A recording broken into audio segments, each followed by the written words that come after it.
Matt Roberts with D1 Ticker and Coaches.wire. Happy to be joined by Ben Sorden, head coach Thanks.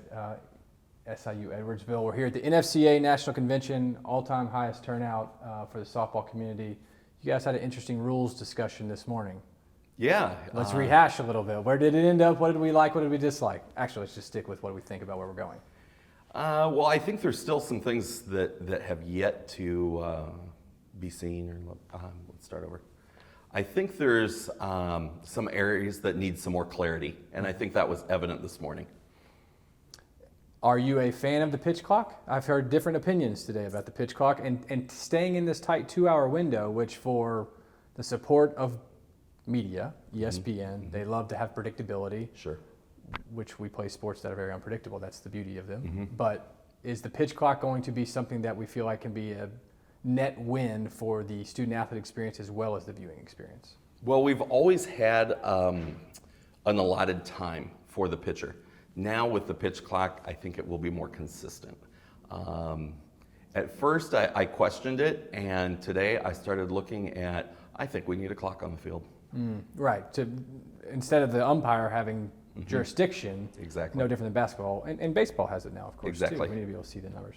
You're headed into your second season at Edwardsville, really successful first campaign. Tell us about what you're expecting from this squad coming back.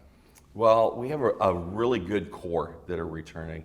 Going to be very strong in the pitching circle this year, strong behind the dish as well. And then we've added a lot more speed to the group this fall that has come in. We have 11 new faces, and we're really excited to see what they can do. Interesting. In terms of where the game is going from a macro level, how do you feel like the health of college softball as a product is at this point in time? Well, I think that's evident when you look at the viewership that is happening in Division I with the Women's College World Series. Attendance at WCWS for sure as well. Absolutely. Yeah. I have had tickets to the Women's College World Series for about 20 years now, and it just keeps mushrooming. And it's great. It's great for the sport. It builds a lot of excitement, and I think we have yet to see the ceiling. What's the other side? What are the challenges as we continue on this upward trajectory for college softball? Well, I think the challenges that we're facing are, number one, what is happening with the NCAA right now? And the gap just seems to be widening. With that being said, we always have to evolve.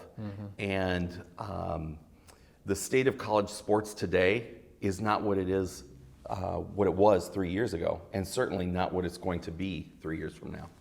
Is there a scenario where at a place like SIUE, and you've been at Michigan State, Indiana, doesn't play the Power Fives, and how that would negatively impact fan perception, student-athlete experience? I struggle to think, we're going to get to a point where Power 5, Power 4, Power 2, whatever it ends up being, right, only plays each other. Like, that's a zero-sum game. So I struggle to envision that, but is that a legitimate fear for coaches at your level?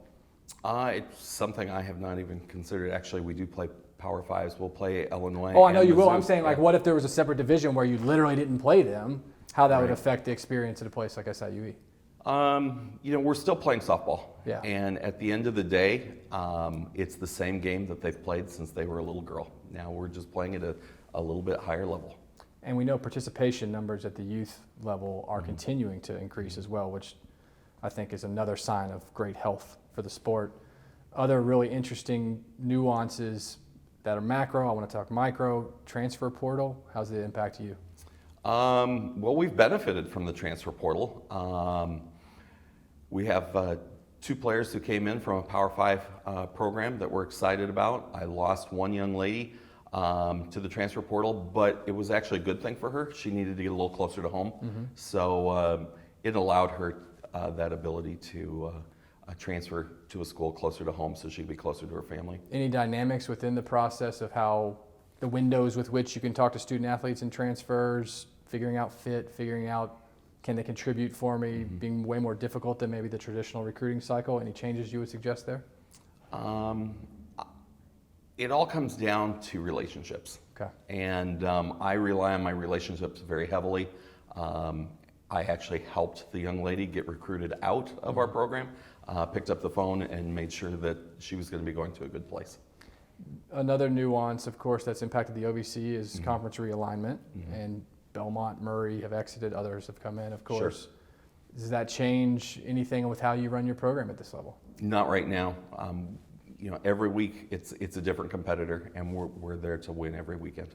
Interesting. The introduction of massive, not just softball, but baseball as well, diamond sports, and the analytics around the game now. How do you guys use those? We utilize them heavily, and we have some technology that we utilize. I'm not going to give all of our secrets out, right. but it has totally changed the scape for our scouting purposes. You came from a Power 5 to Edwardsville. How has your perception of NIL changed on two different sides of the fence there? Well, in all honesty, my athletes, when they hear NIL, they think I misspelled NLI.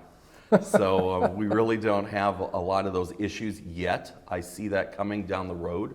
I think that can be a good thing. Overall, I like the concept of NIL.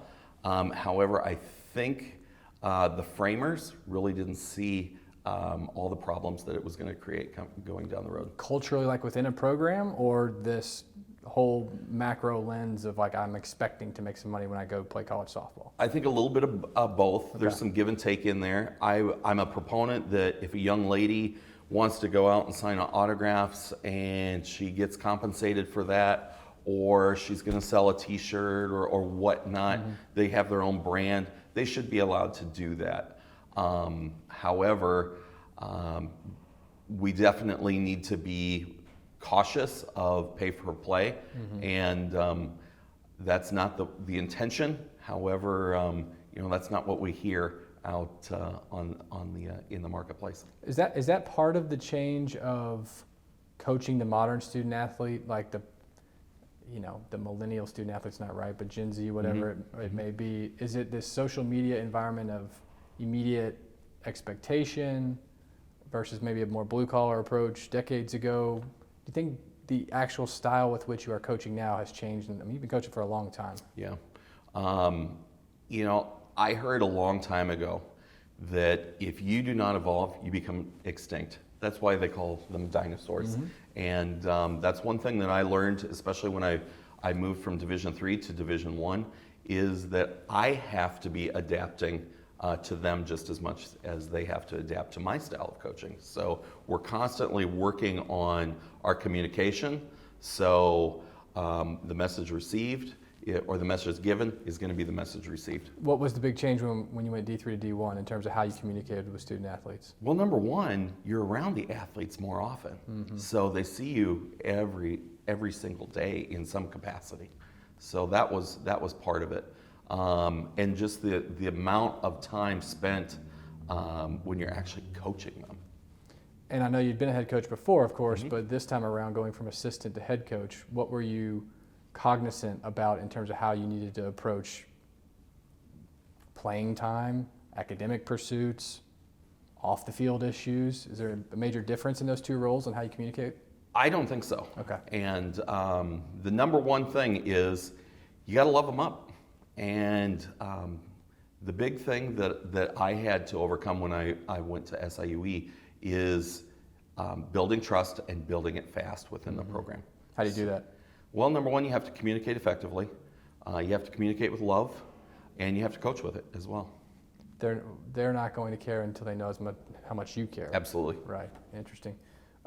Expectations in terms of how you measure sort of non-tangible program success, not just wins and losses, and sort of next steps for where your overall program will go. And maybe it's academic metrics, maybe it's community metrics. How do you measure those things? Well, number one, we meet with our student athletes 3 times a semester. So we want to check in the first 2 weeks. How are you doing? How's the transition? How's your roommate?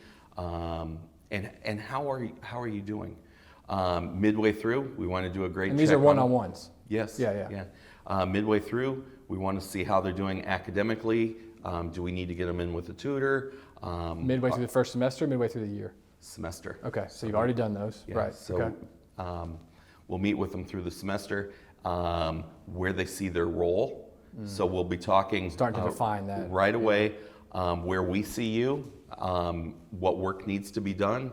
Maybe they don't, we're at a different place. They see them at one place, we see them at another. We can build that bridge, tell them what they need to work on. And then we just finished up our meetings on Monday and Tuesday of this week for end of term. And that was, how did it go? This is where we project you. These are the things we think that you need to work on before you come back in January. We ask them, what is the one big thing that you feel you need to work on? And what's your action plan to get you there? Do you feel like young adults of this generation have the ability to sit down with you guys as a coaching staff and have a real constructive conversation on those topics, as opposed to just listen, but then constructively being able to respond to you as well with their emotional response? Well, the number one thing is they need to understand how much we care. And at the end of every meeting, I ask them, what can I be doing better? What can my staff be doing better? So if I'm going to be telling you what you need to work on, I'm going to give you the equal opportunity to tell me what I need to work on and my staff needs to work on as well. How often do you hear responses that you're going, you're right, and how often do you hear ones that are like, wow, I wasn't expecting that? At least once a semester, I'll hear something Way that's out of like, left field. yeah. And it's interesting because one person says, we need a little better communication in this area. And then another athlete will say, man, you guys over communicate. So we have to find that happy medium. And do you tailor communication to individual student athletes in different ways? Try to. Yeah, wow. Yeah, absolutely. Interesting. And as they mature as an athlete as well, they get more comfortable Right. having those conversations. But what we need to do is have the simple conversations so that when we have to have a tough conversation, or if we do have to have a tough conversation, it's an easier conversation to have. We could spend a lot more time on that. Appreciate you joining us today. We'll look forward to seeing how your program does this year and keep in touch. Thank you. Thanks, Ben. You bet.